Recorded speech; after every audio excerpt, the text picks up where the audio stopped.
hoping the first one goes as fast as I think it might. All right. The second one will be a little harder, but I need some practice to break in. So basically what's happening today, we're going to turn one of these, okay? This is just a dish. And there are a couple of things about this that makes it a little easier, and there's some things you need to pay attention to so that you end up with something that you can eat off of. The one thing is you just buy 4-quarter lumber, all right? This you don't really need to do this out of wetwood. And what I've told people is if you need things like this or a shallow bowl as a gift or something in a hurry, the way you deal with that is to do it out of purchased lumber, 8-quarter, 4-quarter. But I had some 4-quarter, and I thought, and for the last turnaround we had, where somebody suggested that we have wooden plates to eat off of, so I did a couple of wooden plates. So there are a couple things about dealing with something that's only this thick that you have to pay attention to. And there's also something about a dish or plate that's different than a bowl, okay? So if you're dealing with a bowl, you can have a fairly small foot because what you put in the bowl tends to go to the bottom of the bowl. For a dish, that's not the case. You're going to put stuff all over if you want it as a functional plate. So therefore, the foot has to be a significant part of the bottom, okay? The normal rule of thumb is that the foot on a bowl needs to be about 1/3 of the overall diameter. But here, I'm only putting out a little bit out here, okay? So the foot in this case is really big. The other thing is you want this flat, all right? So at the end, you don't need all your gravy settling to the center. So the other thing is no ornamentation in terms of no texturing, no spiraling, because that's all going to catch food, all right? So everything that you do to make this a functional piece, it needs to be something that is easy to wipe off and clean. The only thing I did on this one is raise a bead between the lip, and as I go into the center of the dish, I also put a little bit of that in here. The biggest issue to deal with is the fact that you don't have very much real estate to deal with, okay? And so you always have to be conscious, especially when you figure out how you're going to want to mount it, all right? So typically for me, because it is bought lumber and relatively parallel, okay, that I tend to use a screw chuck for this. So this is my screw chuck. I can't get it off, I know, but oh, I do. Whew. As I was saying to some other folks, I'm not going to be doing a lot of demo work for a while because I'm going to get some surgery on this hand and my shoulders arthritically encumbered. Anyway, this is the screw chuck I use. I've used for many years the screws that go into your chuck. I don't like them as much. I've had more trouble making sure that they're really well aligned. And of course, you've got a Vic Mark chuck, and then you've got a Nova chuck, and the screws don't fit each other, you know. And then you get I want to get a Stronghold, you know, screw chuck, and now that's a different diameter. At least this one I know which drill to use to drill it. All right, and I like this. It's I don't have to worry about making sure that the screw is lined up in the chuck. But the one thing about it is, of course, screw depth. All right, I can't use that for the full depth. So I have spacers. All right, and so I'll put a spacer, and I have to say, a screw chuck is amazingly strong at holding something. So that is more than enough. But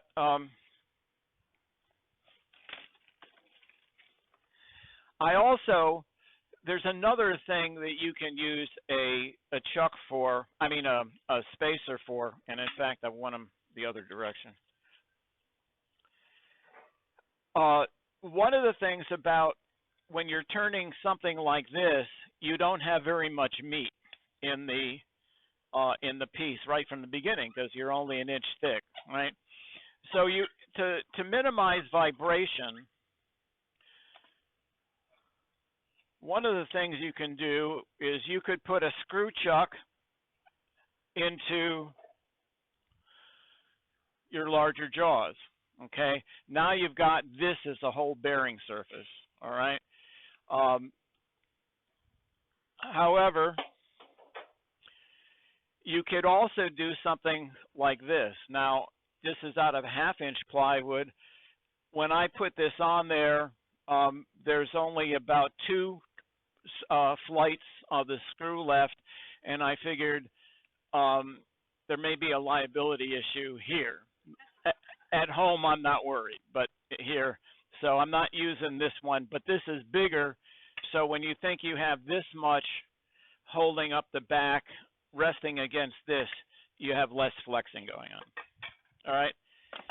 One of the other things I will say, this is probably the hardest muscle memory to overcome when you're doing this.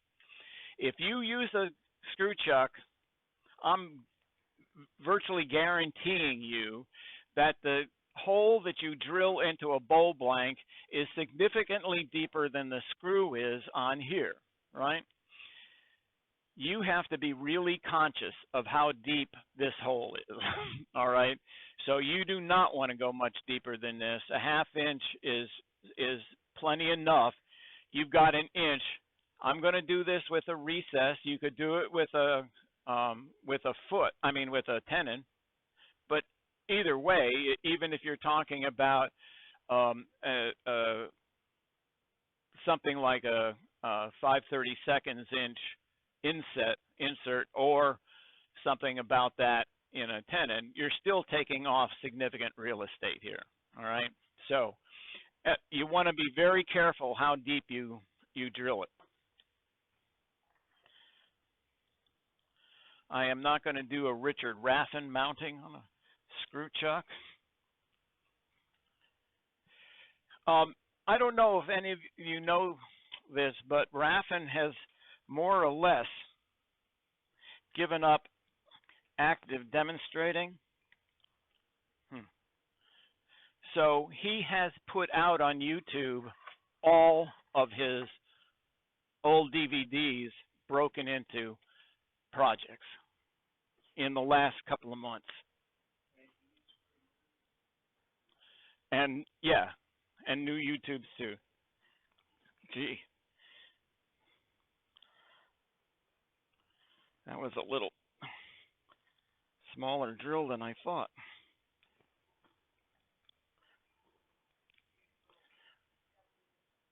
Okay.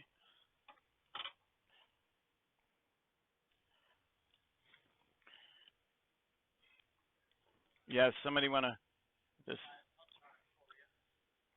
No, just press the button.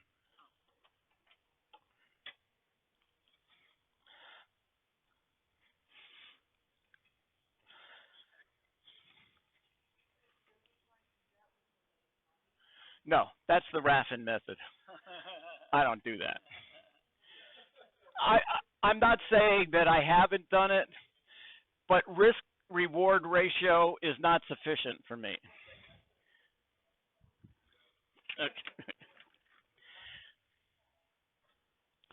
So, again, because I'm going to be doing... Hello. Because I'm going to be doing the turning goes fairly quickly, as you can imagine, so I don't need to bring up the tailstock on something like this.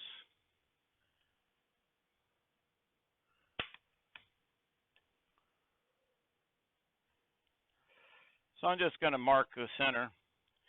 Now, I got a couple of choices. of doing an inset or, doing a void here for my smaller chuck, all right, or I can do it for my bigger chuck. But in this case, it really doesn't make a difference to me very much because I'm going to be out here, all the way out here.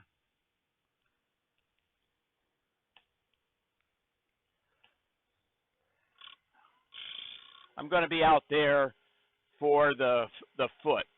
So whether I have a recess there or a recess here, it really doesn't matter that much. So in this case, maybe I'll use that one just because that's what I used on this one, and then I just, when I reverse chucked it, I took this off. Now I took this off from a vacuum chuck. All right, so I'm probably not going to take the time to get rid of the recess today. All right, but step one on this, as you can see by the fact that I've got pencil here and nothing here, is the first thing I need to do is face it off. And most of this is going to be a bowl gouge exercise.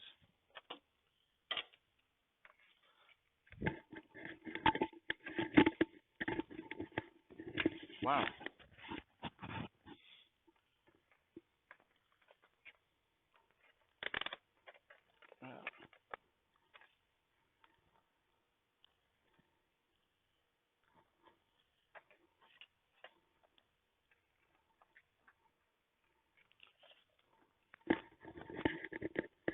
Man, how do you do this with the mic on?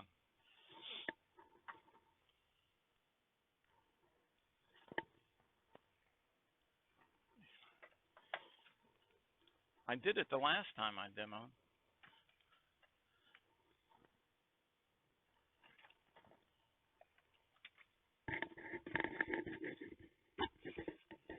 Okay, does that work? All right. See if I can keep it on my head.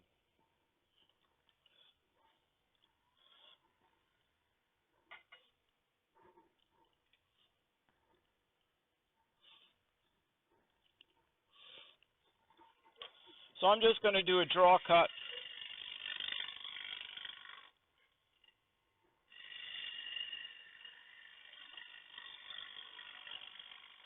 And where I really need to be concerned is out here where the foot's going to be.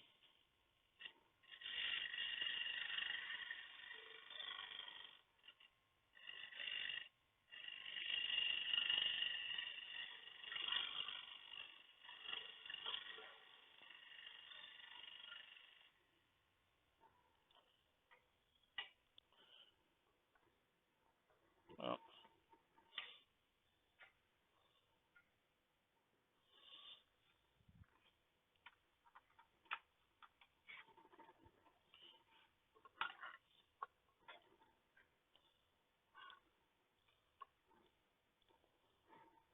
okay, that's getting pretty close. So let me just check this out again. Yeah, run pretty smooth.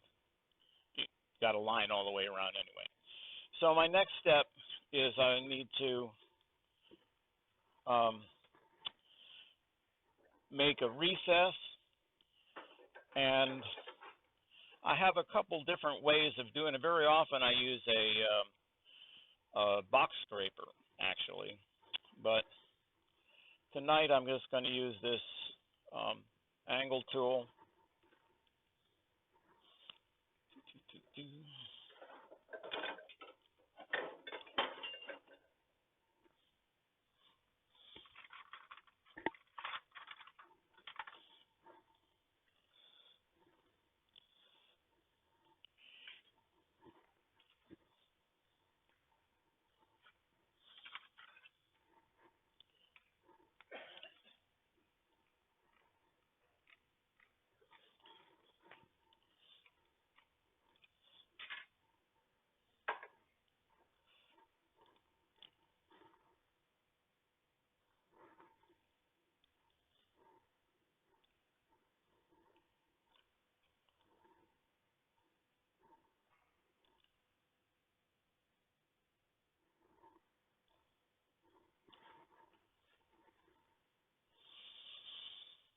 Normally I use my other ones, but I'm going to tell you something I did with the other ones, and I just don't want to reset them because it worked.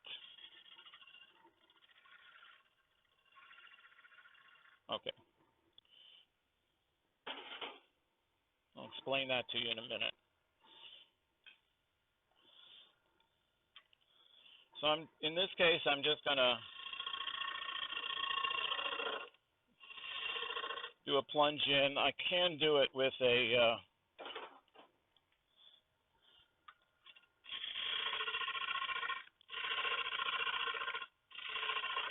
a regular parting tool.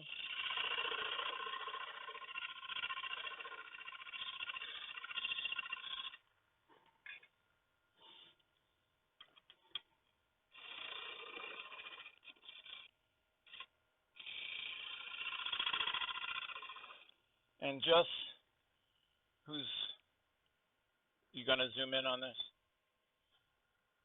Or should I do right here? Yeah, how's that?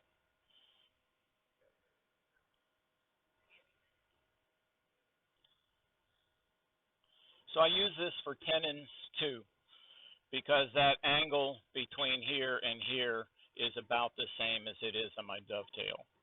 All right.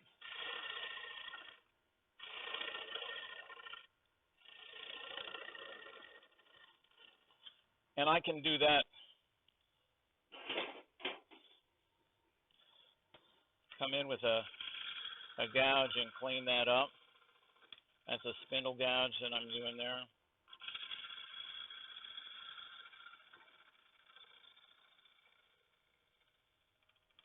But again, one of the things about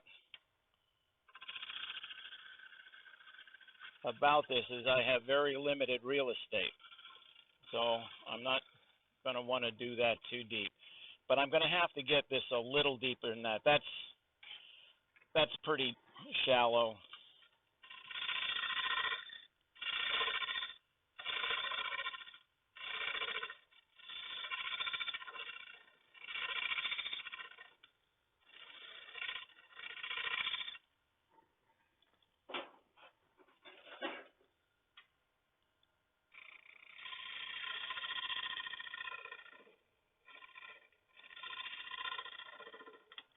Okay. That's still pretty shallow, okay? But I'm going to give that a try, even without a screen here. All right. Yeah. So what I did when I did this one here is I created this foot first. It didn't turn out to be a bead until the very end when I got rid of all of this center. All right. So I'm going to come out here and I'm going to make the foot.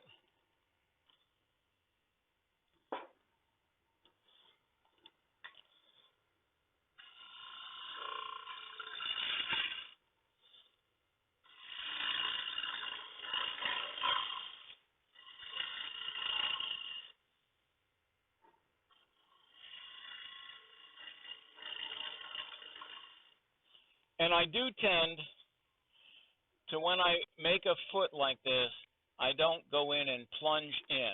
It's a little cove, all right? And that's so that I can sand back in here. Sanding into a square edge is really hard. All right, and now I want to true, I'll do some more back there, but I want to true up. I want to true this up. Muscle memory is something else, isn't it?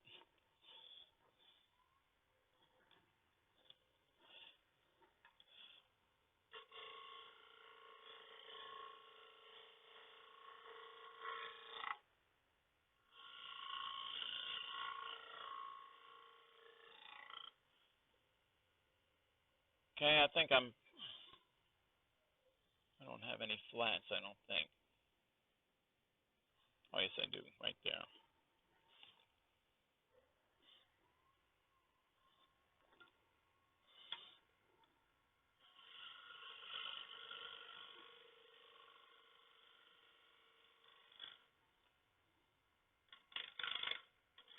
I just am back cutting just a little bit so I don't push all of the edge off of it and have it tear out that going to this side.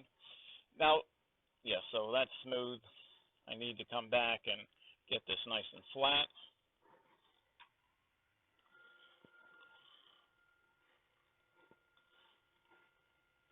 Okay. Now, one thing that was pretty clear when I was doing this is that this front side is just as wobbly as the back side, all right? And you don't always do this first, but there's a reason why I'm going to do this. So I'm going to come around on this side.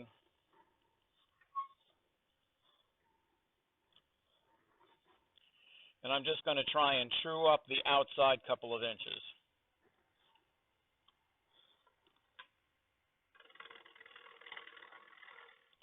And again, just a draw cut.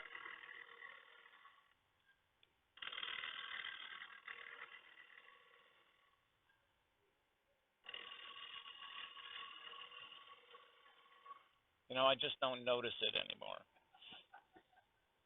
You go where you have to go to get the cut. I'm just going to take a few more passes.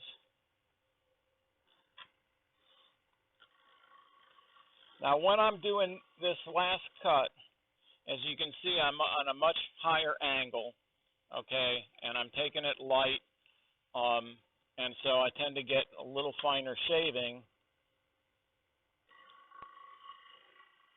I'm not talking about a shear cut yet, but all right. And there's a reason I'm doing this, okay? Now I know that this rim is relatively where the rim is going to be when I have, how can I say this? When I bring this up, I need to know where the top is going to be so I know how to do this profile, right? And because I have a bead here, I have to compensate for that. So in this case,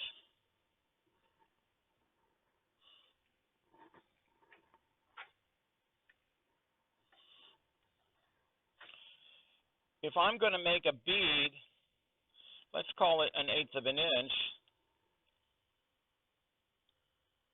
It's a little more than 1/8, but about there. I'm going to make a bead that high. And I want a thickness. You know, you're not turning this to show how thin you can turn it, because you want this to be functional. So I'm going to have a plate thickness about like this, all right? So what that does is it gives me the end point of what this curve needs to be, all right? So now I go back to the front, and I'm going to finish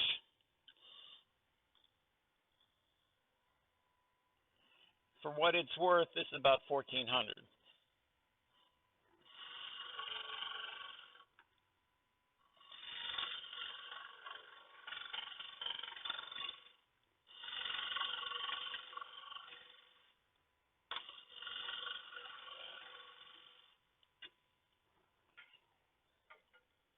It's a little higher than I want.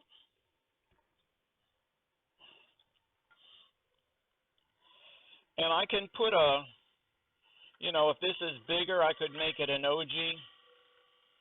But here, all I'm trying to do is get a nice fair curve from that foot out to the rim. All right. So this is hard maple, so that's pretty good finish. If you wanted to take it one more step, then the next cut is one that I would do to give me a shear cut across here. I'm going to drop my handle way down.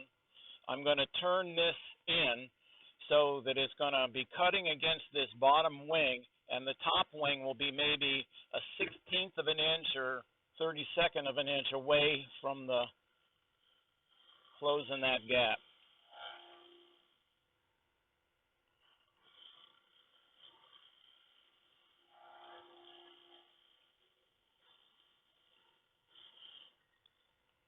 And that gives you a lot finer cut. So as far as I'm concerned right now, that's done. All right. And yeah, that's done. So now it's time to flip this around. These are coming off.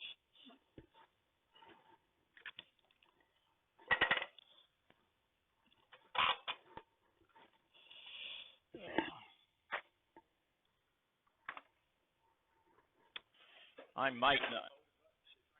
Yeah. Yeah.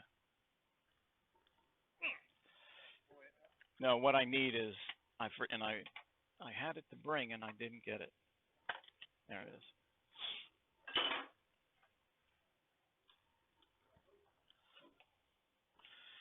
So it is something that I have learned in anything that I have on the lathe that goes on the spindle. I need to have a hole.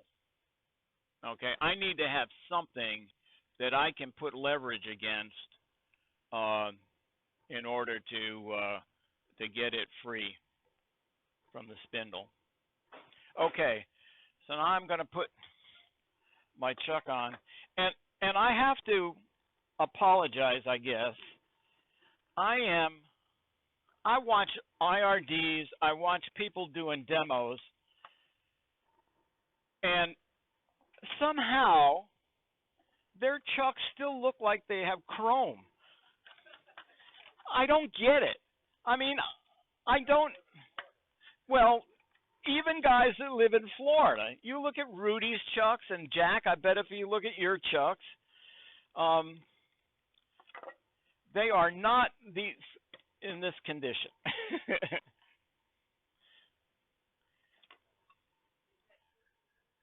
Oh, yeah, okay. So Jack's is covered in paint and dye.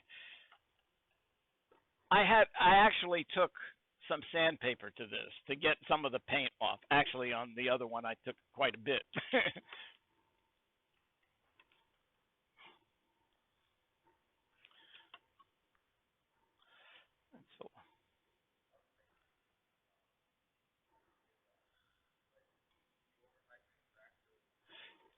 Not on this one. If I do, let's say I did something where, yeah, just something like this, where the foot is only that far away and I only have a ½ inch, you can definitely crack that. Okay. If it's this, this is 4 inches, it's not going to crack. But I'm trying to see, it's still running pretty untrue.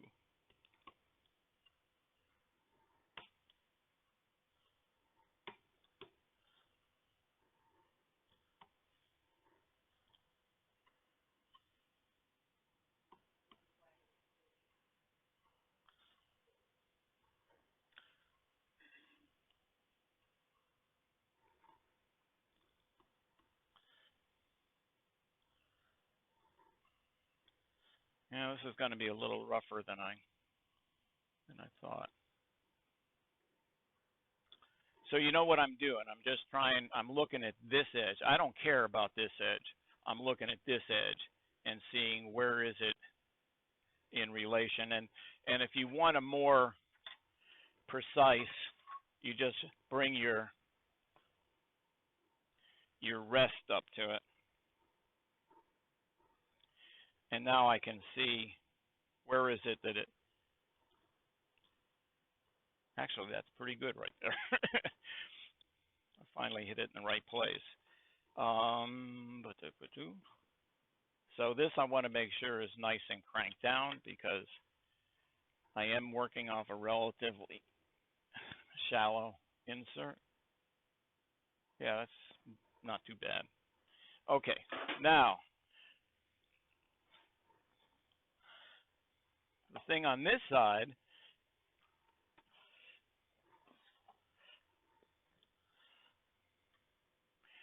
is, again, I want to define where is it that I want that bead. In this case, I gave myself about an inch.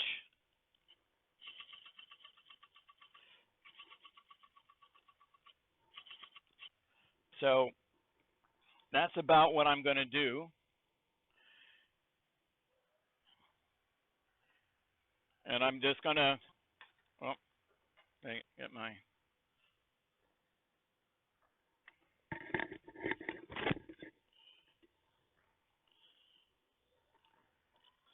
so here I'm going to come in at the point where I want the bead. And because I'm working out so far and I'm on a smaller holding surface, I have to be lighter in my touch because I'm getting vibration.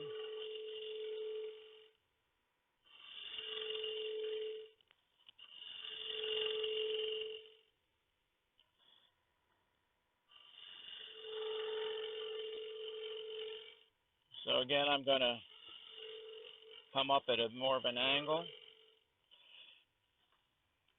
I think that's about as thick as I want it. Now, also with something like this is you want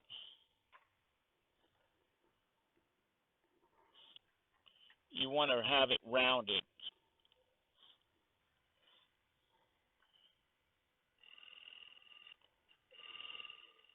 So I'm going to come and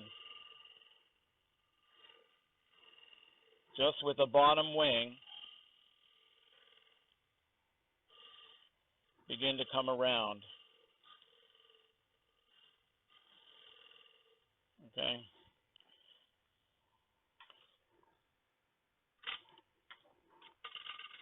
So if it's getting grabby like that, close it up. Okay.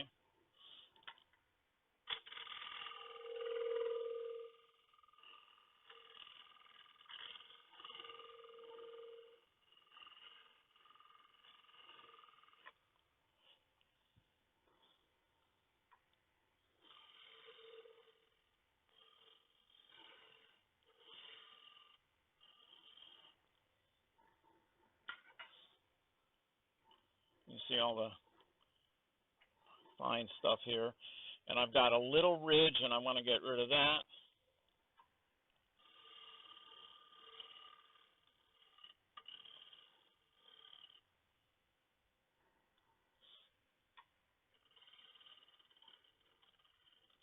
Okay.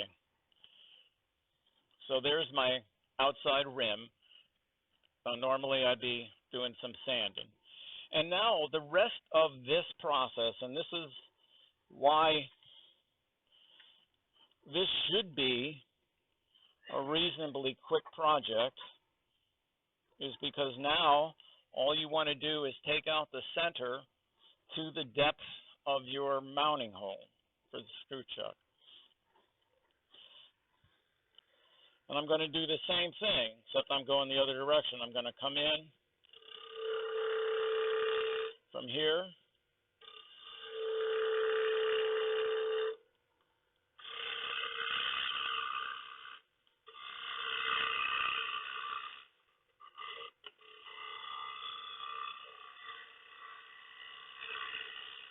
Now this is one of the places you have to be truly conscious of your trajectory, if you understand what I mean. You have to be shooting to go flat across here. You can't be playing around and thinking thinking you're going straight, but actually angling down a little bit, because you'll go right through that recess at the bottom. So if I say, remember, in the end, I'm going to get rid of a lot of this stuff, okay? Again, for me, I'll do it on a vacuum chuck. I could do it with a reverse chucking and putting against something here, but I'm not going to do that tonight. And so in actuality, I probably have 5/8, maybe even a little bit more of an inch. So I can easily go down another 1/4 of an inch in here.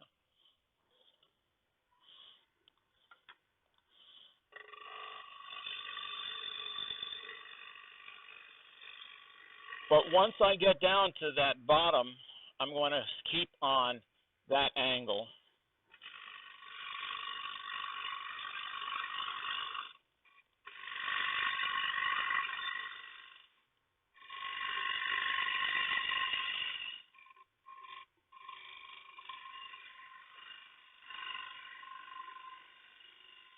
Okay, and before I take all the meat out of the center, I want to see about this bead. I want to round this over here, and I'm going to have to eventually turn on this light. And I want to come around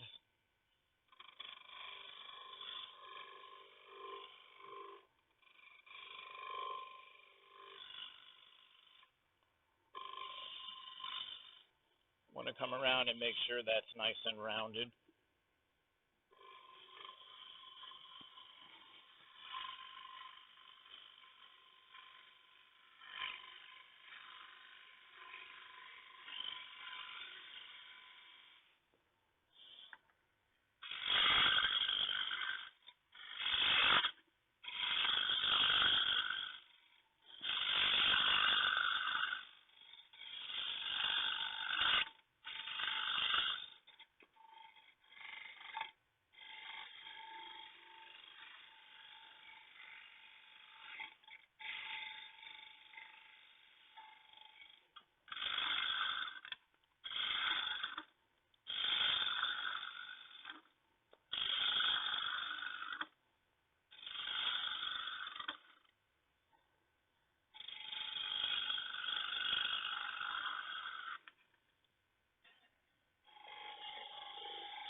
Well, that's a little deeper than I thought, man.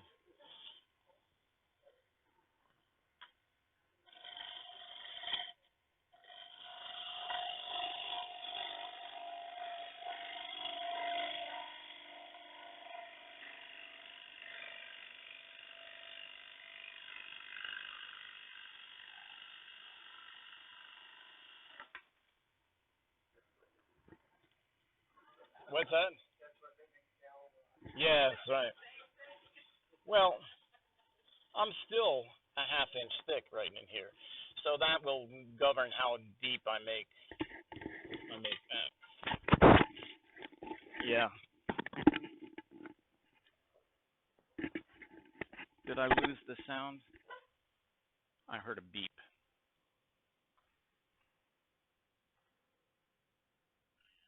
Thank you.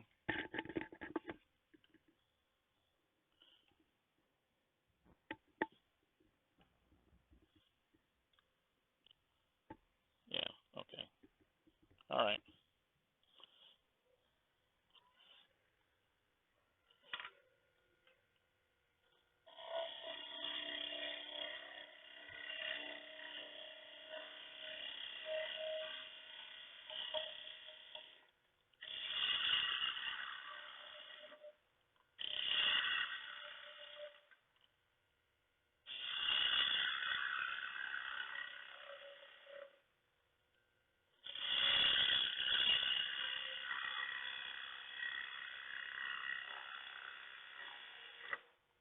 Okay, I'm there.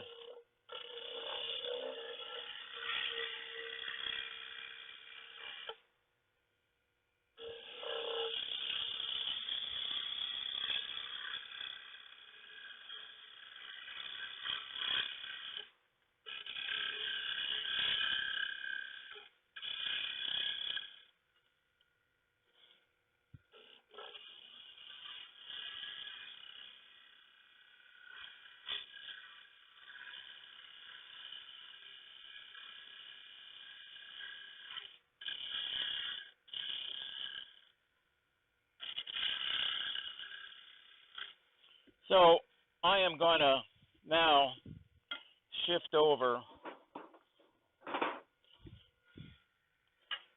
to a shear scraper.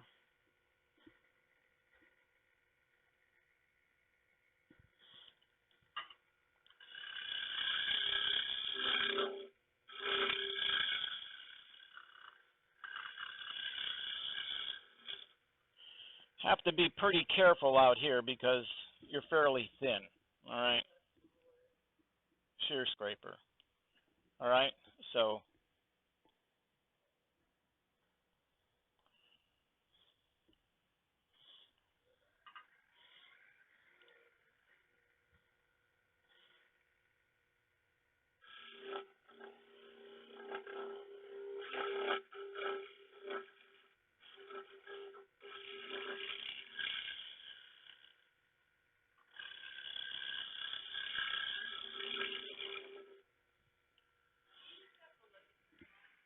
yeah, you can use it or should use it straight in because you've got the release here built into the tool. So if you run it here, you're like if you're on a regular scraper,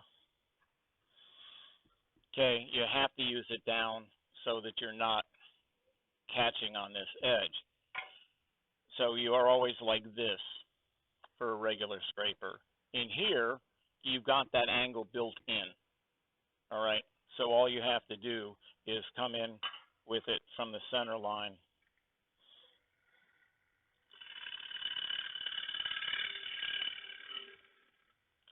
All right.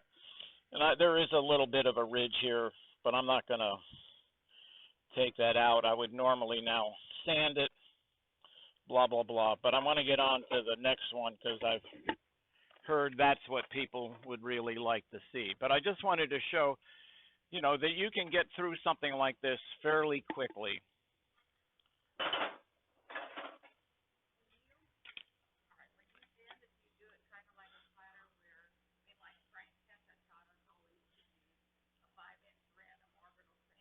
I don't. I use this. I use 3 inches. And yes, if I was at home, I'd be sitting here with a rule, you know, to make sure it's flat. But it feels very flat to me. I mean, I maybe have just a little bit of a rise right here, but not much.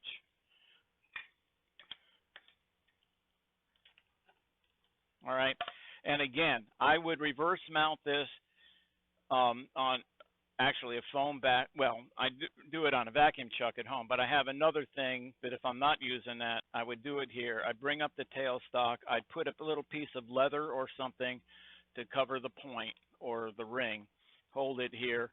I'll take it down until I get to the till I get this out. And I would say that's maybe 1/4 of an inch. So, I mean, it's not perfect, and it's rougher here than I would like it to be. But you can see the project itself. Now, so I don't want to get too long tonight. So let me talk about the other things. There are squares that you can do. And so this is one I did yesterday. All right.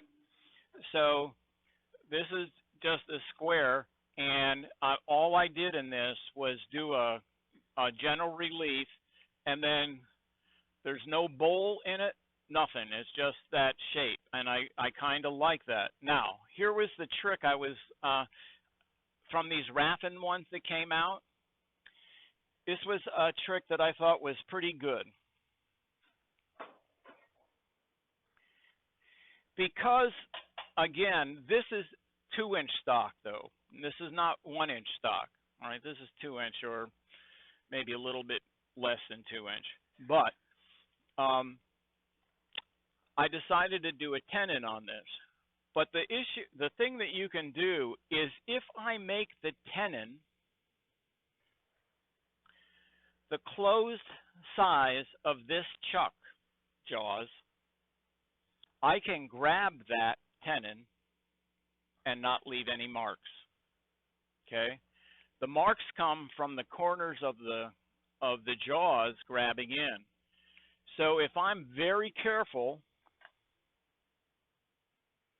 so I had my other caliper set up to be exactly the inside of this.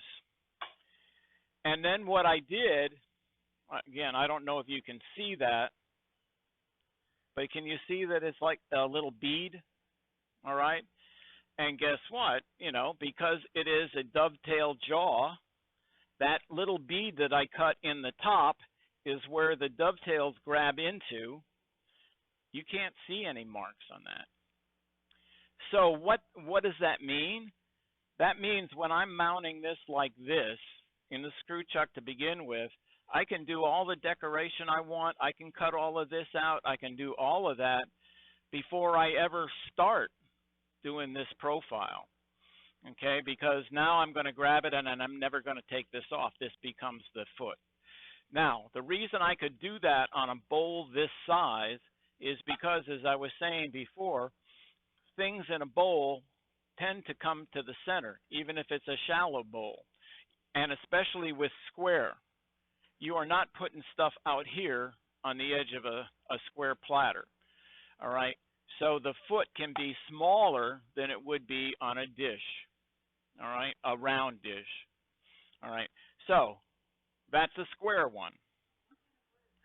This is live oak, old live oak. This was a tree that came down in my yard, and a guy came and he came with a big band mill, but he was too old to do any of the work, so I had to provide all the sweat equity. So this one, all right, instead of making it that curve, I put a little relief in it, another bead, but now I turn the bowl in it, okay? Now this one was a learning experience for me because I did put feet on, okay? But what I did not do was get that transition to really flow. There's a little bit of problematic from the center, because when you do a foot, you know, you're making a ring, right? And so you cannot see the flow from the inside to the outside across that. The only way you can do that, you get one of those finger profile gauges, which I didn't have at the time, and so I didn't do it. But just from the top, okay, this is a nice piece of curly maple, and you can do something like this. That's a little different than this, because now you're creating a feature in the center, and here you're not. And the thing is, you don't have to do it out of a square. You can do it out of a rectangle too. All right, and this is just a small foot on it. Again, this was 8/4 stock, and just you turn it the same way. This is more difficult than the square because you have more air time, you know, between that. And so, and then I just fooled around the other day, and I had, I don't know where it went, I had just a little hunk of 2x6, and I hadn't done one of these in a long time, so I thought I'd practice, and so I did a rectangular one out of just a 2x6. And I would suggest you doing that. If you want to try something like this, do it out of a cheap lumber, okay? And so you can get a little bit of a not fear of ruining a nice piece of wood. And I will tell you, as we start going through this, the bottom is easy, all right, really. The tough part is the top. There are some issues with the bottom. So I've brought, I could do a 4/4 one. That's pretty big, and it'll be the same as this, only square. This is another piece of that 2x6, so I can do it out of a rectangular one. or this is some of my powder post beetle poplar. So to be a square. So which would you like? This one? All right. Yes, it has to be exactly square. No, unless you do you have a table saw? And so what I do is I measure it when I get it. I generally run off one side off the joiner, okay, just to get it kind of really clean. I'll take the other side and run it through the bandsaw. I mean through the table saw, and then that will set. I'm doing it out of the narrower side, so I know then I'll cut a relief cut this way, and then I'll get it set to the same um, cut width as this, and I'll run this through. So I know I am going to have a square piece of wood. So if I want to do it, I'll trim it up a little bit more and go through all 4 times and make sure that I'm really got a square piece. I'll mark from corner to corner, and then I'll drill my hole.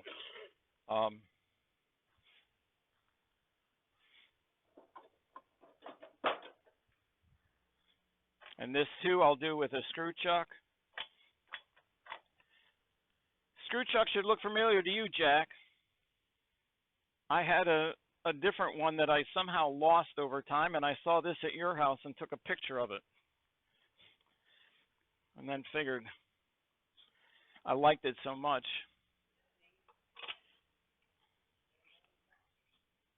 Yeah. Do you know what the name of that is? What kind it is? I mean, I bought it at Craft Supply. They're the only people I could find, but I don't remember it having a specific brand name. Yeah. So anyway, I'm in the same situation here, but because this piece of wood is a little bigger, I'm going to use the other chuck and make the foot a little bigger. Well, let me see how. That's actually fairly clean. Let me just see. Yeah, see, it's running pretty true.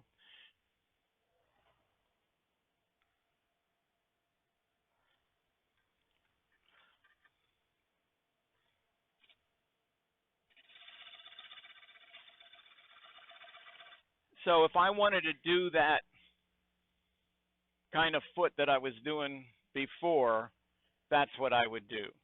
Okay, I'd set this to the exact size of them, you know, within a very tiny bit of being closed. I set that up, and then I would plunge in to make a tenon, and then as I clear out the rest of that stuff, I would sit there and create the bead on the foot. I'm not going to do that because this piece is a little small for that. Raffin had a chuck jaws about this big around that he used, okay?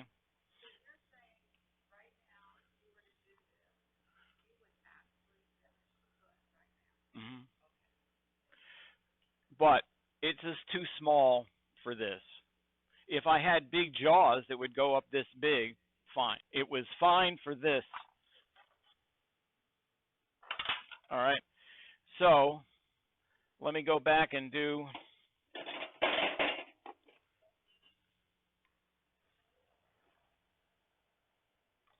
You got more propeller action when it's square.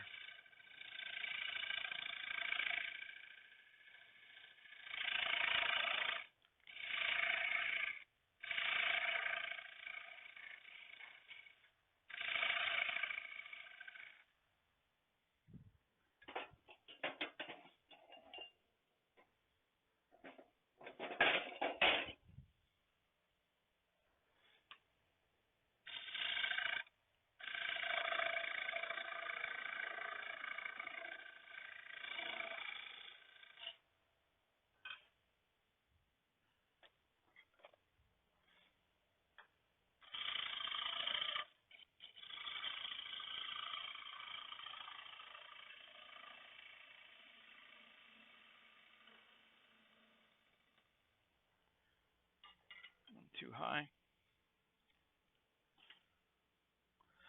So this is poplar, so we're poplar with powder post, so we're definitely not going to get a same finish as that hard maple.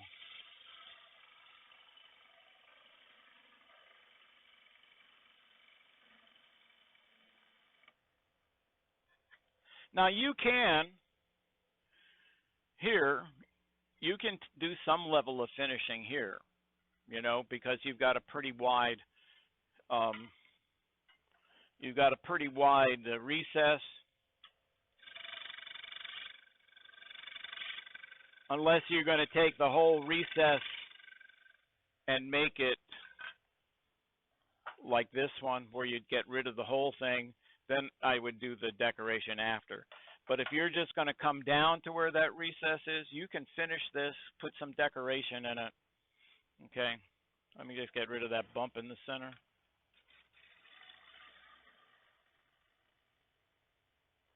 All right.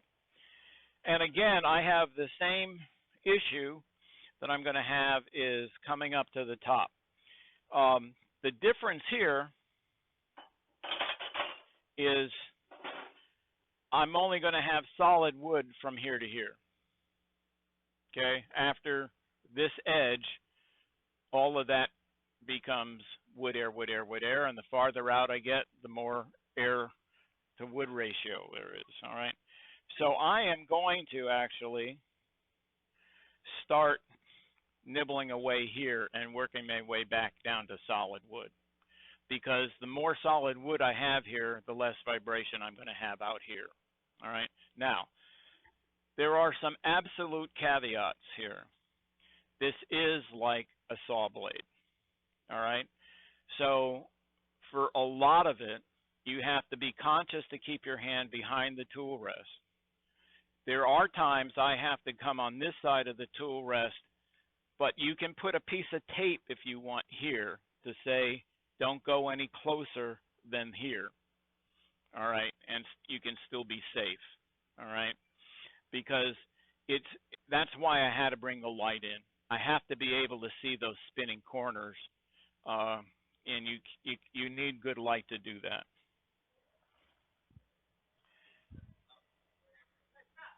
Oh, I did that. I did that already once. Oh, thank you. Yep. No, no, that's, you should always tell safety issues.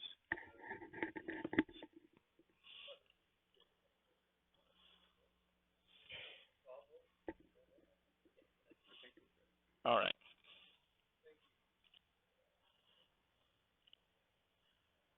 So this, because it's bigger and more propeller-like, I am not going to be turning this one at 1500. So this one, I have to feel my way. All right. So I'm going to come up slowly.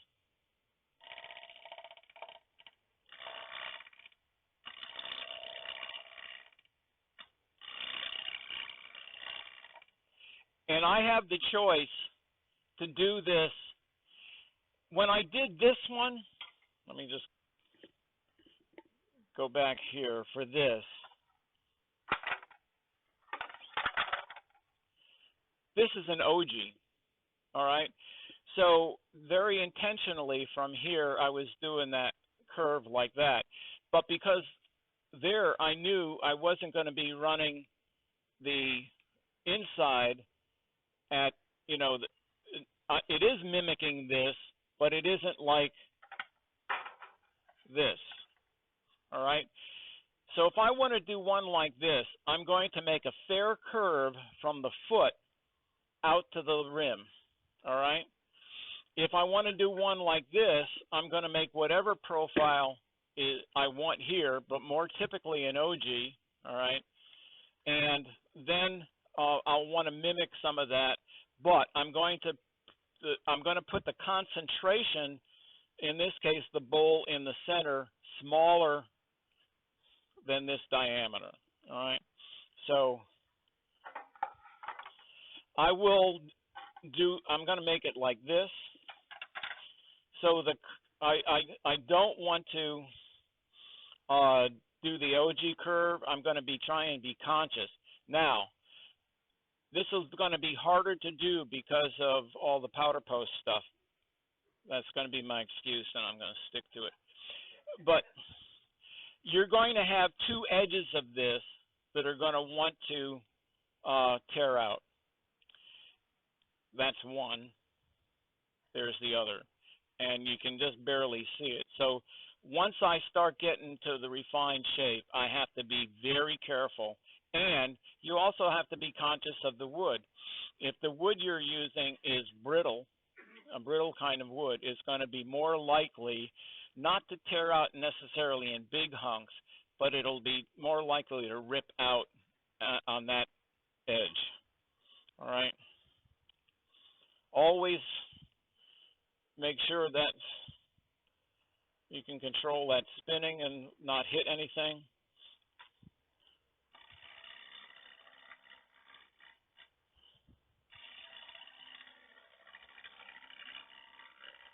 So where am I looking?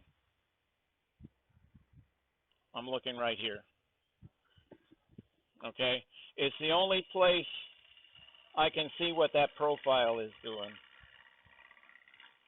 And where is the pressure going for the gouge? I'm pushing it into the tool rest because I have too much air. I can't push it against the wood. All right?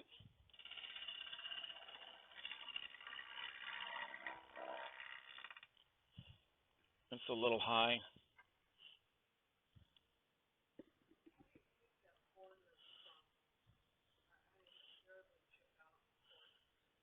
Sharper tool and much, absolutely.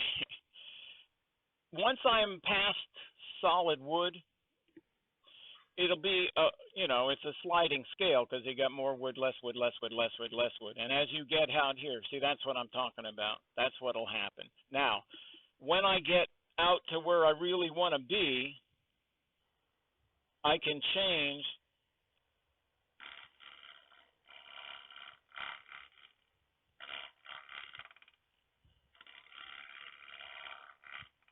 some of the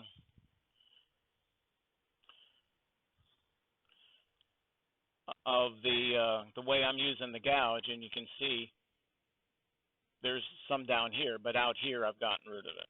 All right, and that's because I'm closing it up.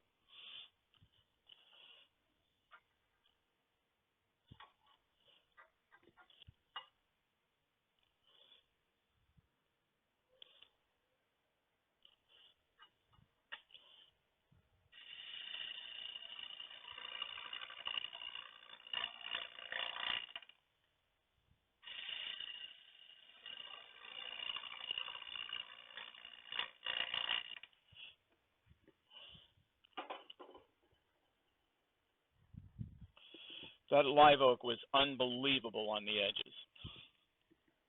It really tore them up.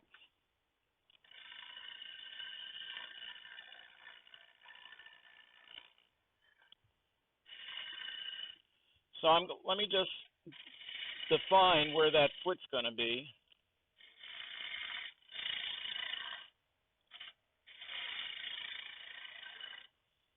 I'm going to do that same kind of roll it out.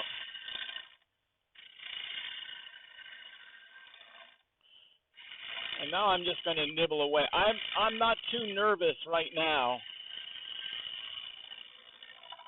about tearing it out.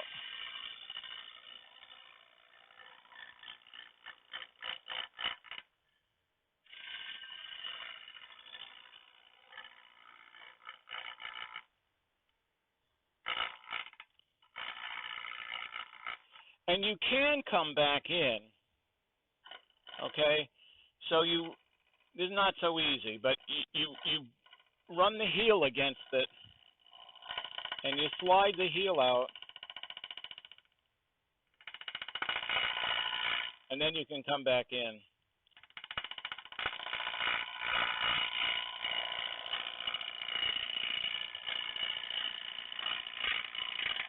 Now I tend not to do that because I get more damage.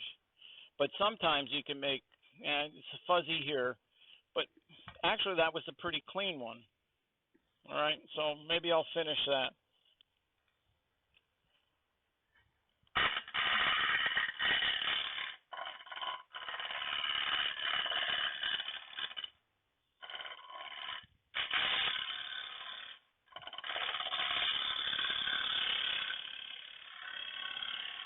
And there I picked up solid wood, and you can just hear the difference, you know.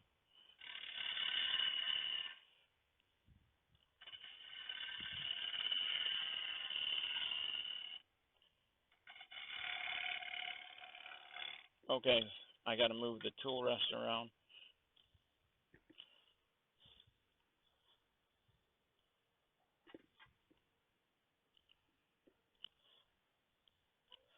So now my issue is really watching the profile. Because what I'm really wanting is to create a fair curve. I'm already up pretty close. You can see I'm probably 1/4 of an inch at the top. So I have a bulge right here I need to get rid of.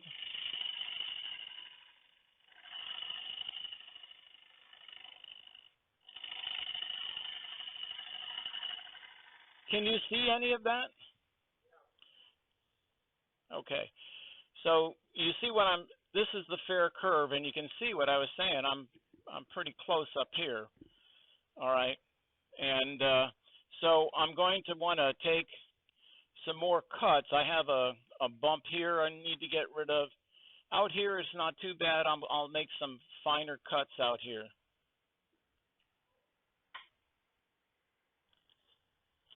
And I'm going to go to more of a scraping cut.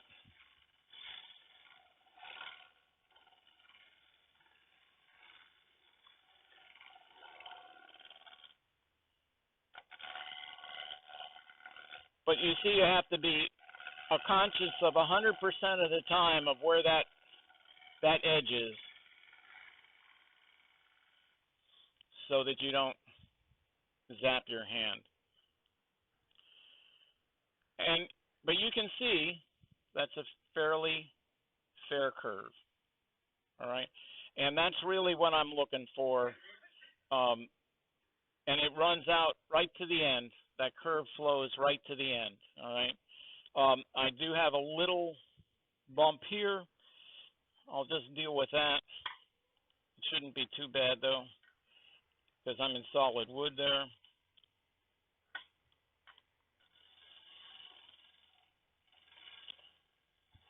And with a shear cut, shear scrape, I can go both directions. Okay. So that's what I'm going to do. There is a little fuzz here, all right, but the tear out isn't too bad. On this side, I just have a little tiny bit, all right. So you can come in and sand that, but we're going to do something at the end that will take care of that. Okay, I'm going to flip it around now.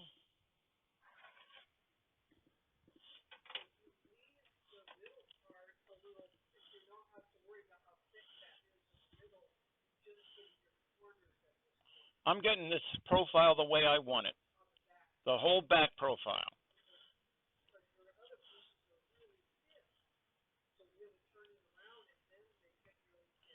Right. I have to now hollow this out and follow this profile. Oh, sorry. I hit the camera. I have to follow this profile. All right. And that's why doing the top is harder. Because now you really have to be conscious of the angles.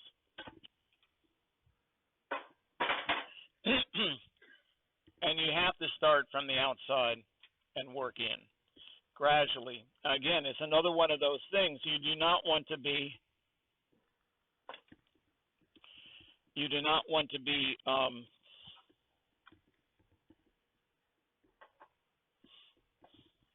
on.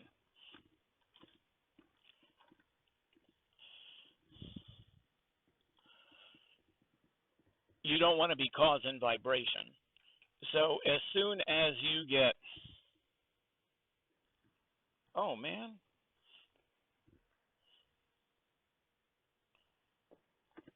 nope, yeah. So my calipers must have shifted in the car.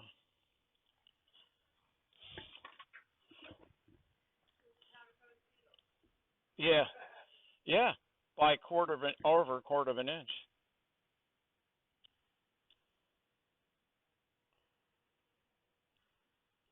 All right. Yeah. Well, it's the right way though. There is a one that causes you irreparable harm, but it won't like going back on the screw chuck and line it back up again.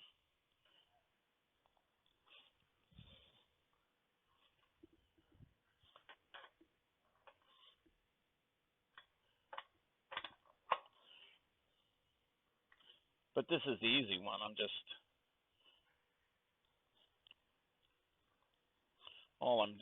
All I have to do is widen that.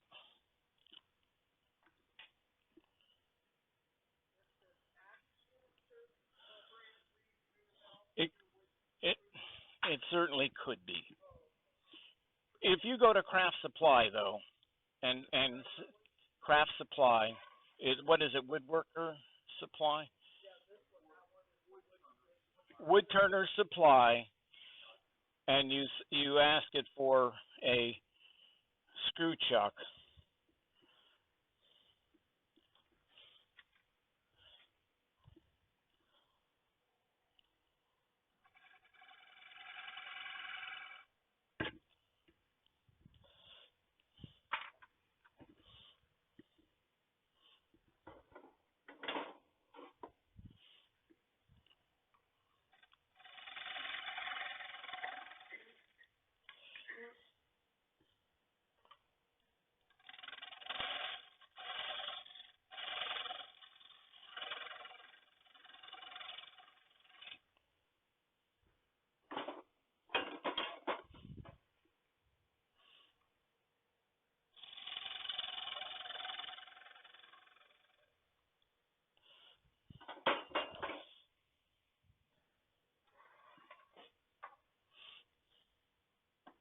Yes.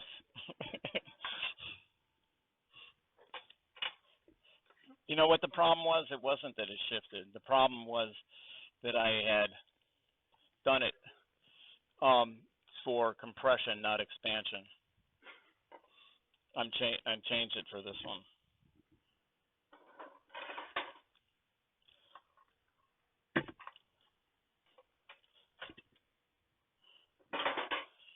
But this is just now a matter of patience and reasonably sharp tools.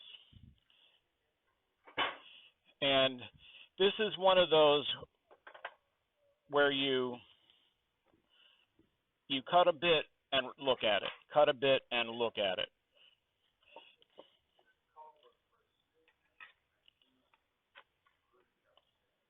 Okay.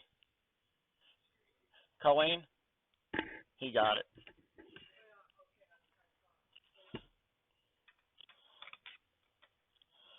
And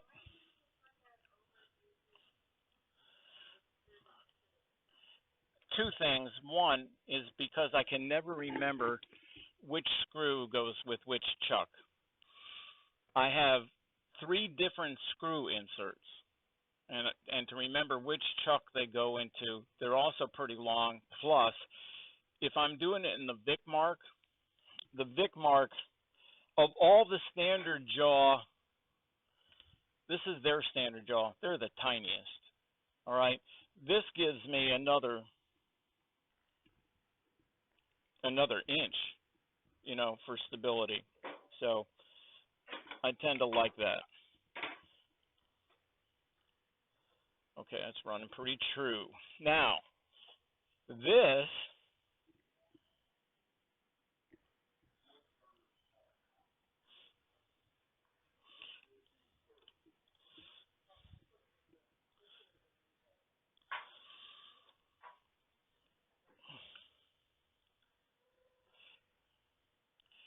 so I can come in this way, or I can actually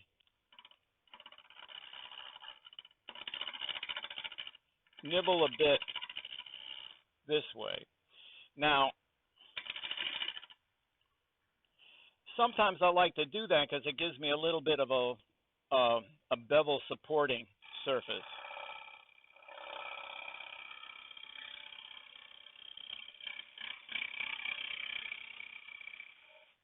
And that's what I'm saying. This is one of these exercises in um, stop and look, stop and look. Okay, I know right now that I'm only really cutting here. I have to come back all the way to here. So I know that at this spot, which is where I have my bevel support, I got to come back behind that.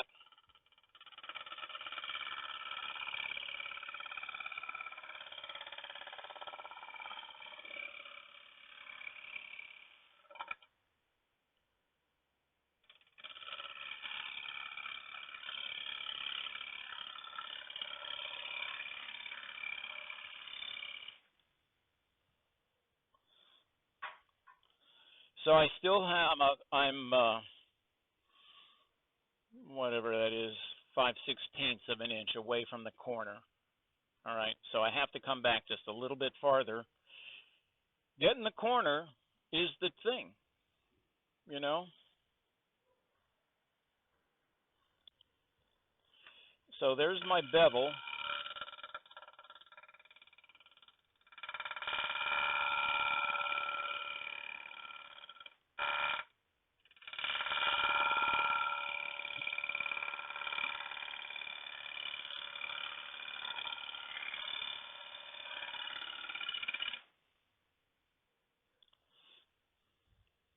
So I'm out to the corner.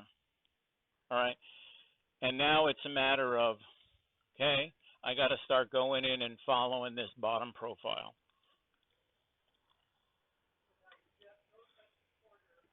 Not at all.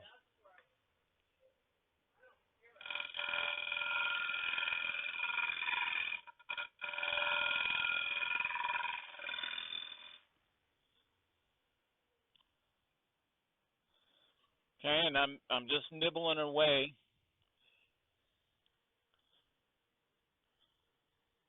Okay. I'm gonna give myself a little more room here.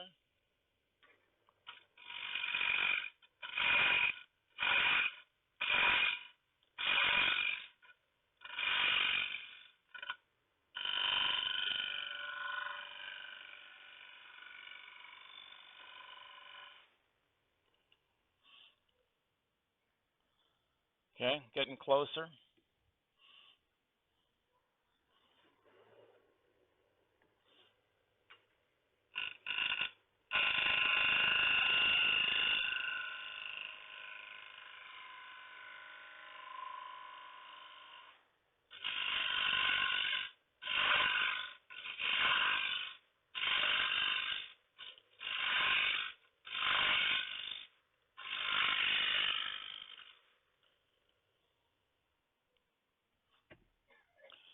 So I'm getting reasonable.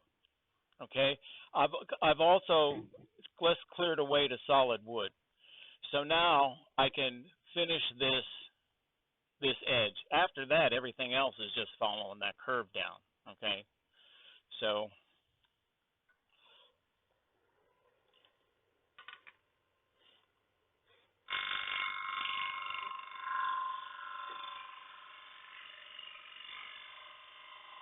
you can see as I'm approaching that center mass, I'm absolutely closing the gouge down because I do not want to get a lower wing catch on this massive stuff.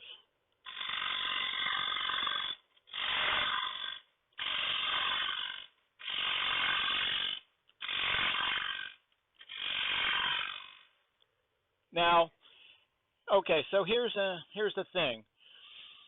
I'm at a point right now. I'll do a little bit more here, but I'm pretty close, right? So now I can add a decorative feature here, and I could make, where is that other 2x4 job that I had?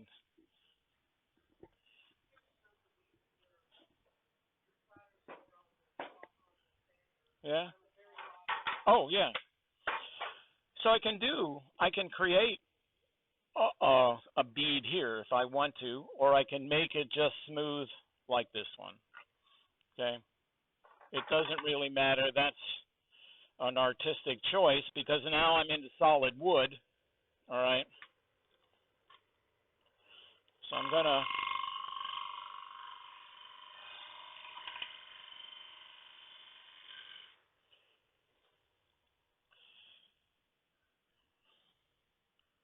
I think one more little cut. How about it?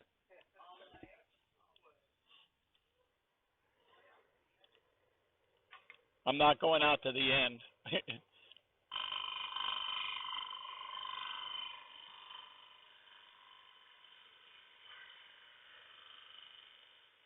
All right, and I'll tell you one other thing.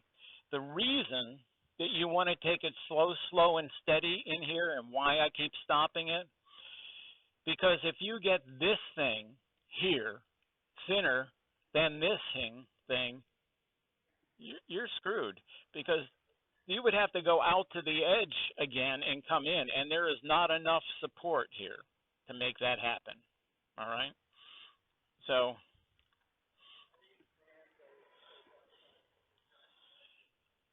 I'll show you in a minute how to do that. All I did is I'm looking here. That's where I went.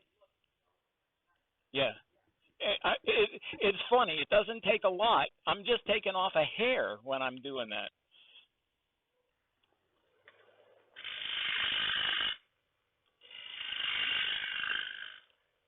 And again, now I don't see an edge anymore. So from now, it's just a matter of continuing the profile of the bowl, just like you would on any bowl.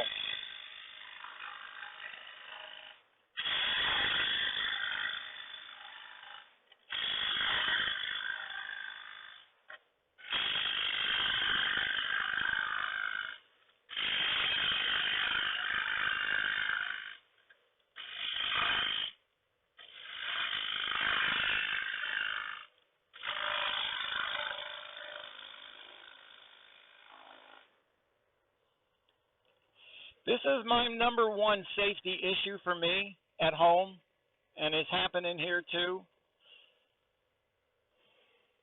The rest isn't tight enough in the banjo.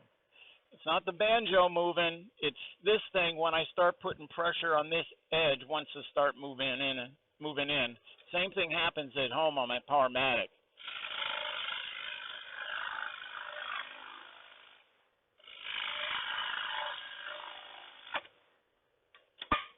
Got it.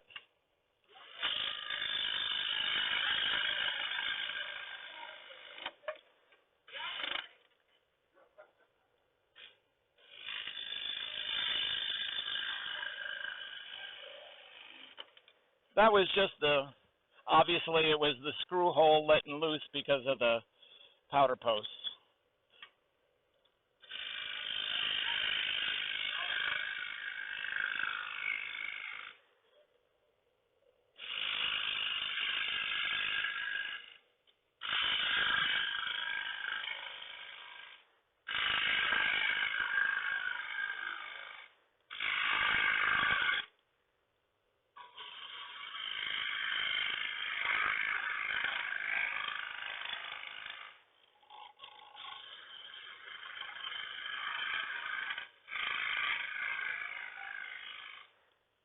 Okay. So do we want to leave this ring in here? Okay. So then I need to, I'm not going to make it so much of a bead. Well, I'm going to make it a bead on this side and then a curved flow in to the center from there.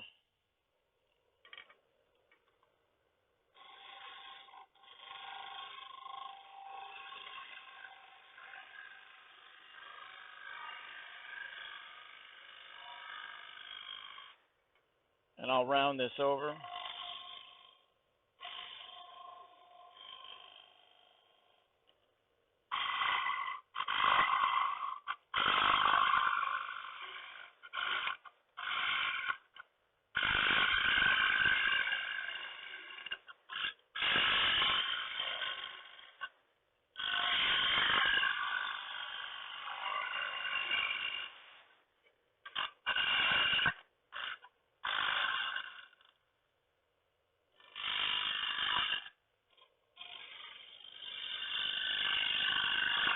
It's sounding pretty thin. That's thin. That's thinner than I want. But anyway,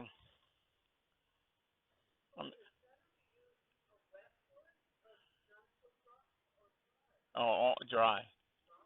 Has to be on dry. Um, I'm just gonna, yeah. I'm just gonna do just a tiny bit and not in the center.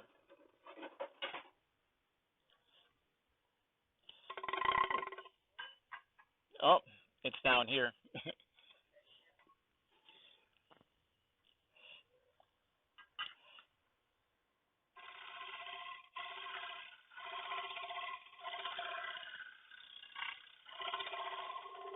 Okay. So obviously that's thinner than I would want. And it's like for any bowl, you need to know how much thickness you got to deal with. The normally though, when I have done this, because I am starting here and coming out to the top, I know that generally if I am following this curve down, the bottom is essentially this thickness minus the recess, unless I have set the recess on a foot. And I've saved some, okay? So I maybe have, it's maybe an eighth of an inch down here, and I shouldn't have done it that fine, but anyway. And for me, I tend to use just a regular angle drill. For the inside, something like this, I'd probably start with 120. And now, if I needed to get out here, and you see that there are a couple of marks here, typically what I would do with that is I would hold it in here and just do this. Okay, normally I'm not having this like on that other one. That ring's gone, so I don't have to worry about it. I can come down in here and just come out like this. And I'll go through the grits like that, all right?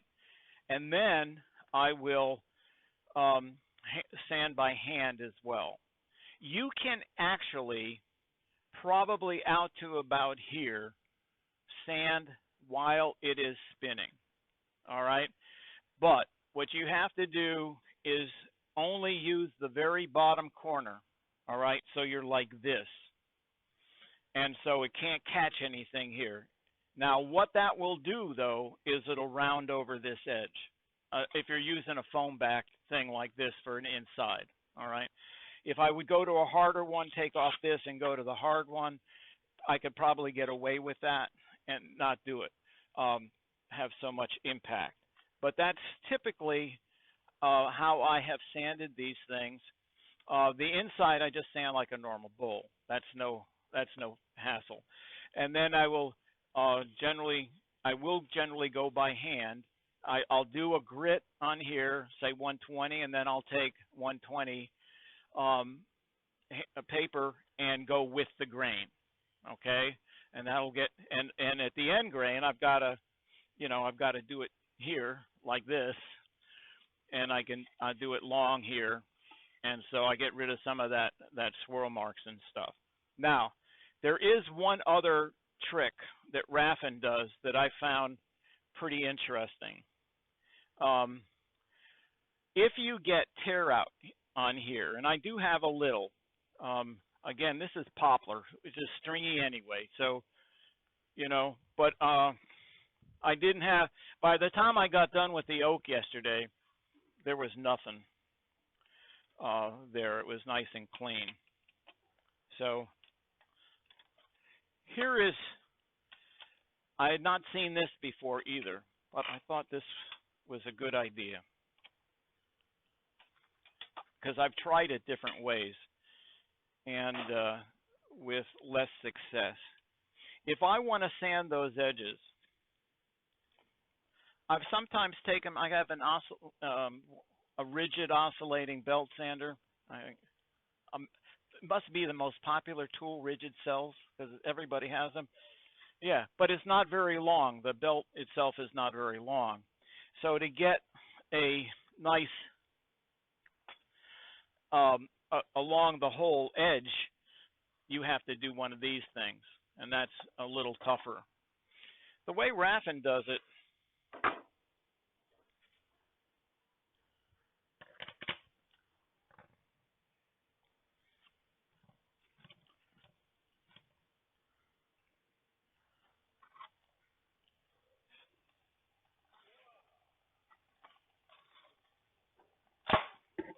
whoa, stay on this side, Ed.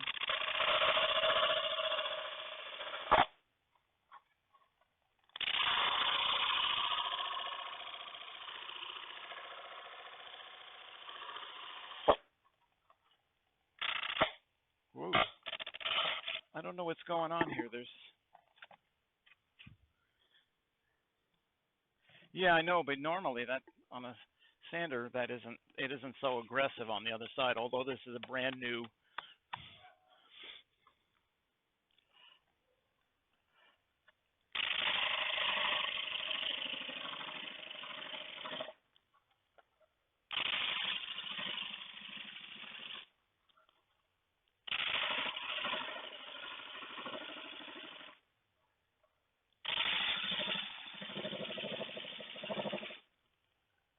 So